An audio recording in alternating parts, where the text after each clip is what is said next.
अतीत हूं। मुझे देखकर आप हैरान होंगे कि मैं काल की पुरानी चादर छोड़कर, अपनी सदियों की नींद और खामोशी तोड़कर आपके सामने क्यों आया हूं। मैं ये बताने आया हूं कि मैं अतीत बीत चुका हूं, किंतु समाप्त नहीं हुआ। मैं तो ऐसा सागर हूं जिसकी गहराई में कितने युग, कितनी सभ्यताएं, कितनी संस्कृतियां और कितनी शताब्दियों का इतिहास पड़ा है। मैं एक ऐसा दर्पण हूं जिसमें आप अपनी महानता की गौरवशाली गाथाएं देख सकते हैं और अपने पतन की लज्जाजनक घटनाएं भी। मैं आपको याद दिलाने आया हूं कि एक पल का दंड सदियों को भुगतना पड़ता है। मैं आपको उस भूल के बारे में बताने आया हूं जो आपने नारी को समझने में की। मैं आपको यह बताने आया हूं कि नारी क्या है। नारी शक्ति है, नारी आदि शक्ति है, मां शक्ति है, जननी है, लक्ष्मी है, सरस्वती है, सीता है, राधा है, रुक्मिणी है। नारी ने जन्म दिया राम को, कृष्ण को, बुद्ध को, महावीर को, नानक को, कबीर को। नारी ने सीता बनकर अपने राम के साथ वनवास के कष्ट उठाए। सावित्री बनकर अपने पति के प्राणों के लिए यमराज से लड़ी। सीता का अपहरण रावण ने किया, मगर अग्नि परीक्षा देनी पड़ी निर्दोष सीता को। व्यवस्था और परंपरा के नाम पर द्रौपदी को 5 पतियों में बांटा गया और उसके अपनों ने ही भरी सभा में उसे नग्न करने का प्रयास किया। और इस भूल का परिणाम है महाभारत, कौरव वंश का समूल नाश। मैं आपको सावधान करने आया हूं, मैं आपको चेतावनी देने आया हूं कि अब भी आपने नारी का सम्मान नहीं किया, उसका गौरव उसे वापस नहीं लौटाया। अगर अब भी दहेज के नाम पर उसे जिंदा जलाया जाता रहा, अगर अब भी मां के गर्भ में उसकी हत्या होती रही, तो विश्वास कीजिए कि आने वाले सर्वनाश को कोई नहीं रोक सकता। संसार की कथाओं में आपकी कथा तक नहीं रह जाएगी। आइए, आज मैं आपको नारी की उसी महानता के दर्शन कराता हूं जो ब्रह्म शक्ति है, मां शक्ति है। यह उस समय की बात है जब कुछ भी नहीं था, मृत्यु नहीं थी क्योंकि जीवन नहीं था, अमरता नहीं थी क्योंकि हिंसा नहीं थी, दिन और रात का भेद नहीं था क्योंकि प्रकाश नहीं था, ऊंचाइयां नहीं थी क्योंकि पर्वत नहीं थे, गहराइयां नहीं थी क्योंकि जल नहीं था, अंधकार था, केवल अंधकार। और उसी अंधकार में एक हलचल हुई, एक इच्छा जागी और आत्मा का पहला बीज बोया गया।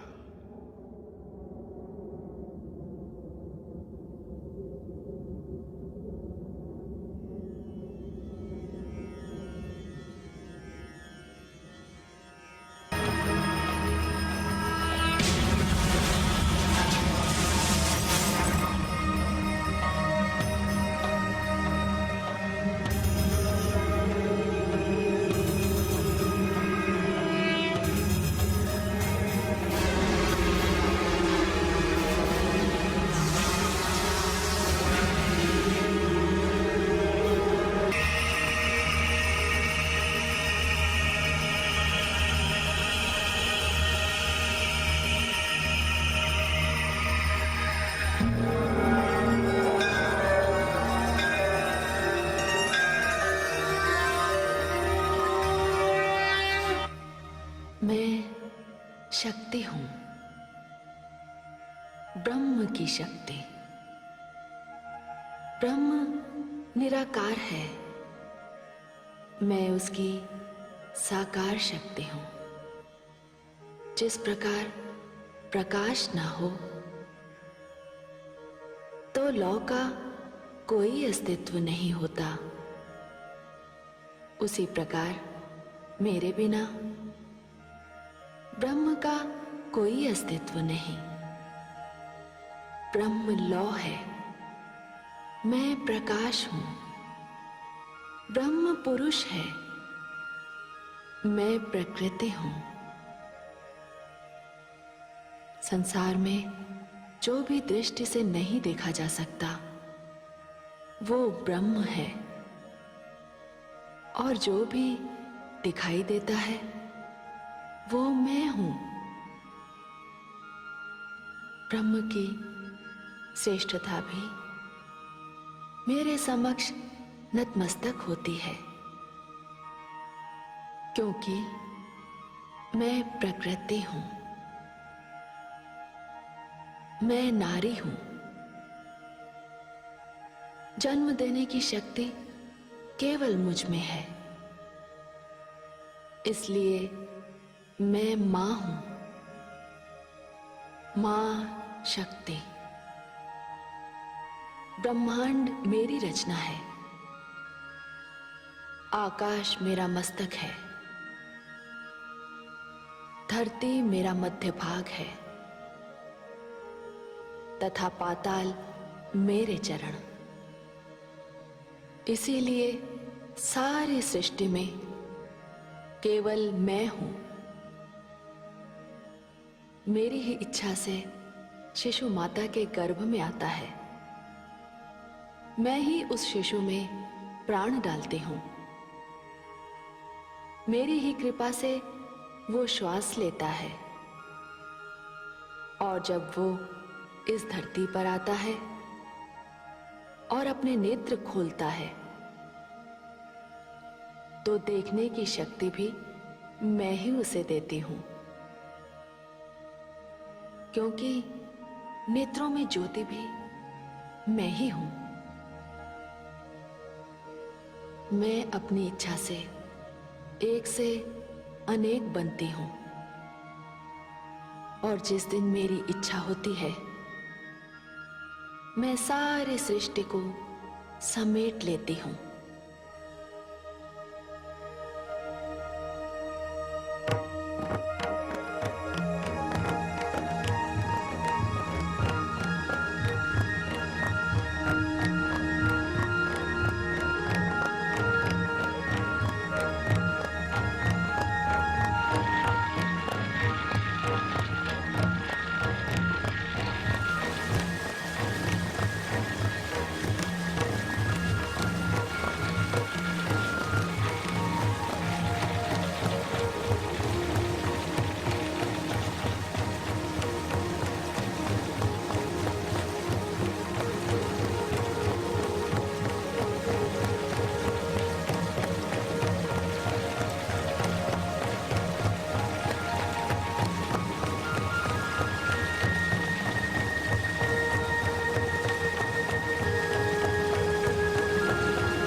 हे मां शक्ति, आपको कोटि कोटि प्रणाम।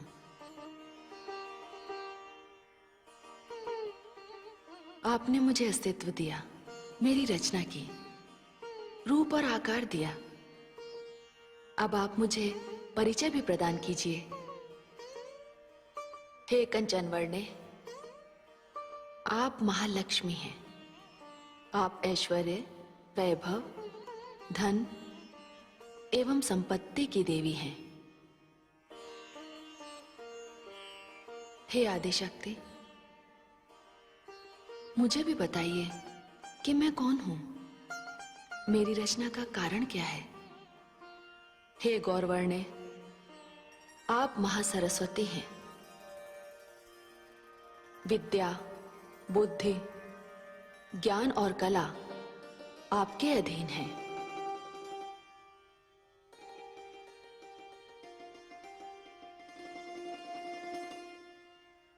मैं भी जानना चाहती हूं हे आदिशक्ति कि मेरे रूप, आकार और मेरी रचना किस कारण की गई है। मेरा भी तो कोई परिचय होगा। हे श्यामवर्णे, आप महाकाली हैं। आप बल, शक्ति तथा अस्त्र शस्त्र की स्वामिनी हैं। आप युद्ध और शांति दोनों की देवी हैं।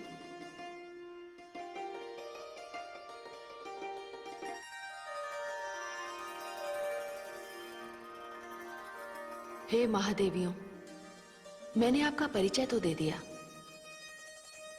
अब ये भी जान लीजिए आगे आपको क्या करना है।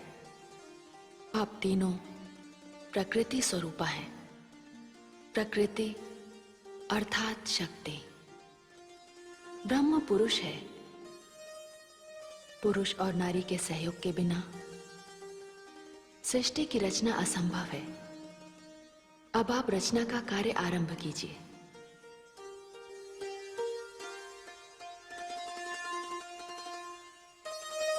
ओम क्लीं, ओम ह्रीं, ओम क्लीं, ओम ह्रीं, ओम ह्रीं क्लीं।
प्रणाम हे आदिशक्ति।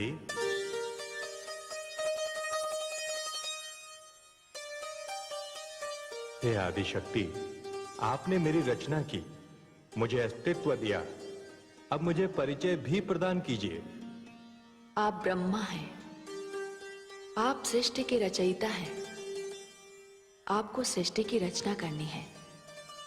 आप आदि प्रजापति हैं, आप भाग्य विधाता हैं। हे आदिशक्ति, आपको मेरा प्रणाम।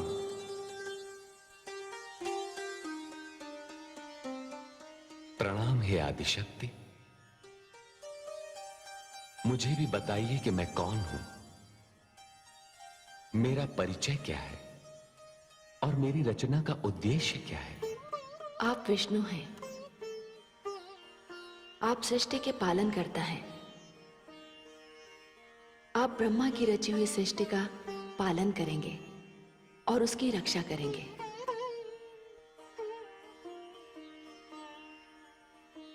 हे आदिशक्ति, प्रणाम। आपको असंख्य प्रणाम। मुझे भी बताइए कि मेरा परिचय क्या है और मेरी रचना का लक्ष्य क्या है। आप महेश हैं, आप ब्रह्मा की रची हुई सृष्टि का संहार करेंगे।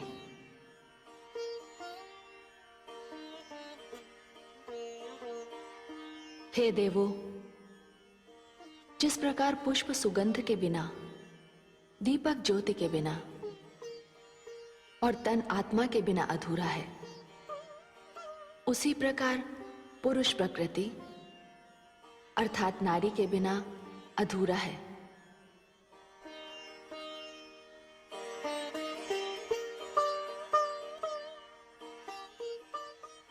हे ब्रह्मा, आपकी शक्ति है देवी सरस्वती।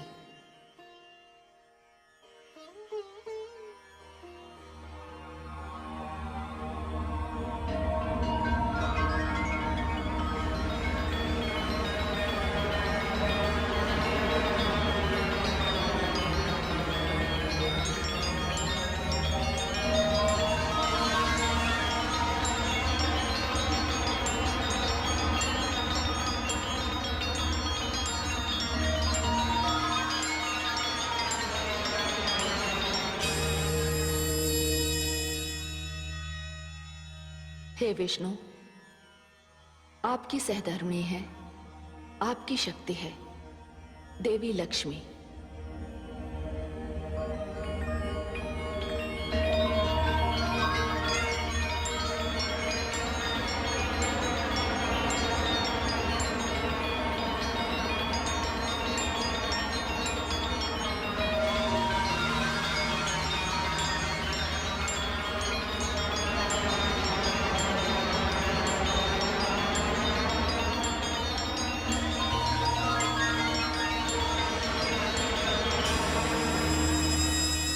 हे महेश, आपकी शक्ति है देवी गौरी।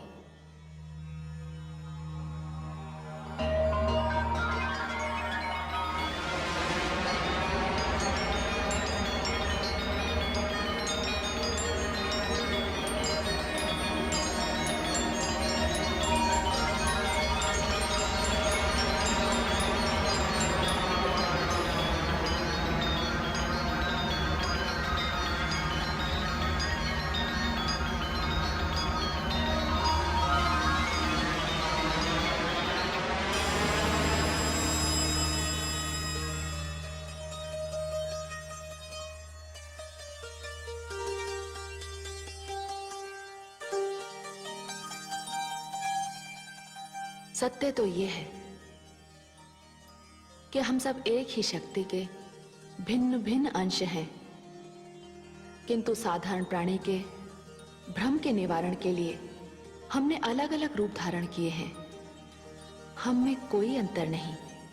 हे आदिशक्ति, आज्ञा हो तो एक प्रश्न पूछूं? अवश्य पूछिए आदि प्रजापति। आपके कथन के अनुसार जब मैं, विष्णु और महेश सब एक ही हैं, तो मेरे साथ ये भेदभाव कैसा? भेदभाव? हाँ आदिशक्ति, आपने विष्णु और महेश को संहार करने वाले शस्त्र प्रदान किए हैं, किंतु मुझे कोई शस्त्र नहीं दिया। आपने तो मुझे केवल रचना करने की शक्ति प्रदान की है। यह भेदभाव नहीं तो और क्या है? हे आदि प्रजापति, हे ब्रह्मा, आपने सत्य कहा। मैंने विष्णु तथा शिव को संहार करने वाले अस्त्र दिए, क्योंकि विष्णु को आपकी रची हुई सृष्टि की रक्षा करनी है, उसका पालन करना है, और शिव को संहार करना है। किंतु आप तो रचयिता हैं, आप पिता हैं, सारी सृष्टि आपकी संतान है, और कोई पिता अपनी संतान का वध नहीं करता।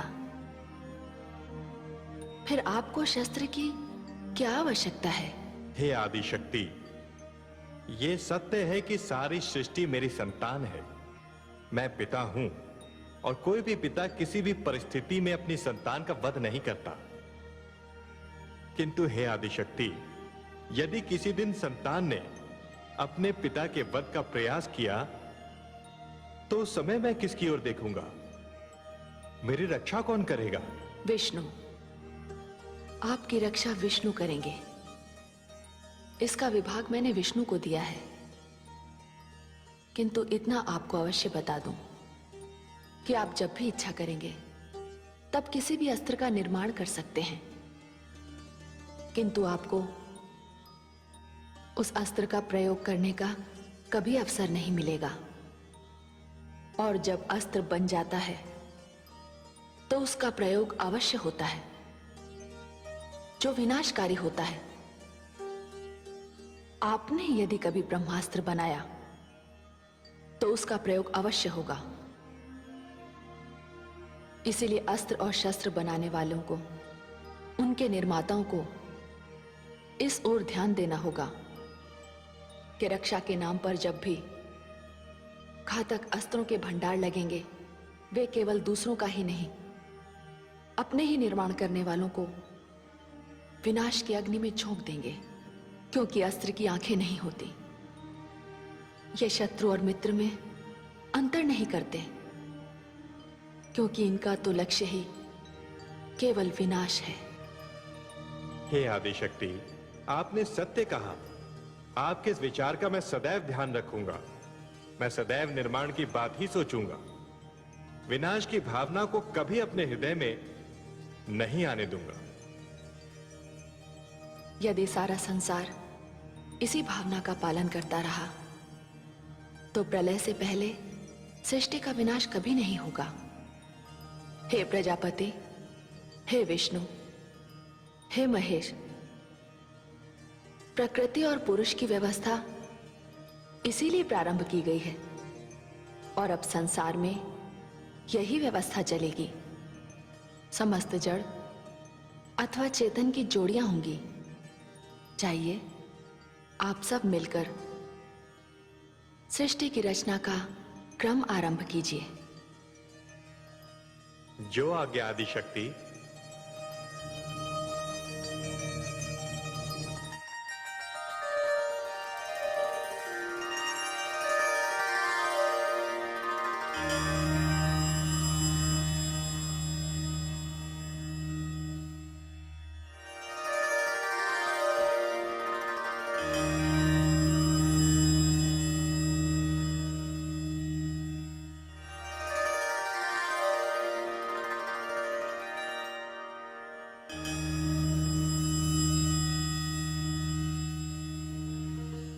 ये सब आपकी शक्तियां हैं जो आप में लीन हो गई।